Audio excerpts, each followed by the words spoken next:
આને બધાને આવડે છે ને, તો બધા સાથે બોલશું. સ્કૂલ એક સાથ ગુજરાતી પ્રતિજ્ઞા શરૂ કર. ભારત મારો દેશ છે, બધા ભારતીયો મારા ભાઈ બહેન છે. હું મારા દેશને ચાહું છું અને તેના સમૃદ્ધ અને વૈવિધ્યપૂર્ણ વારસાનો મને ગર્વ છે. હું સદાય તેને લાયક બનવા પ્રયત્ન કરીશ. હું મારા માતા પિતા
બે વાંકા વળો.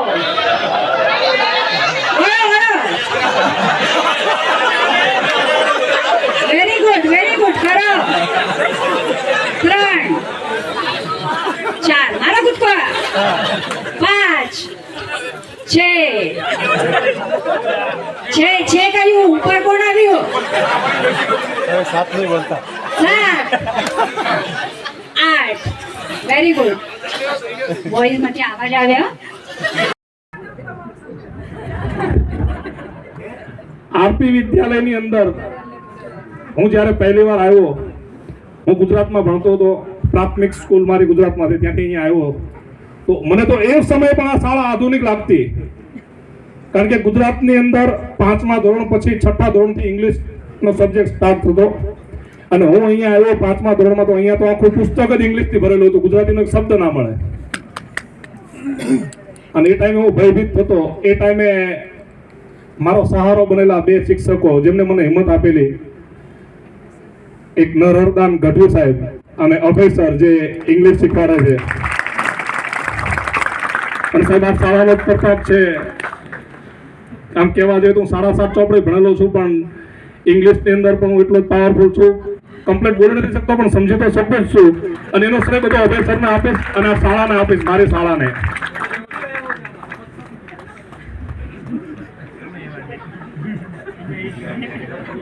સમય થઈ રહ્યો તો હું વાતને પૂરી કરું, પણ મિત્રો આગળ જો બોલ્યું ને તો આ મજા પછી આવતી નથી.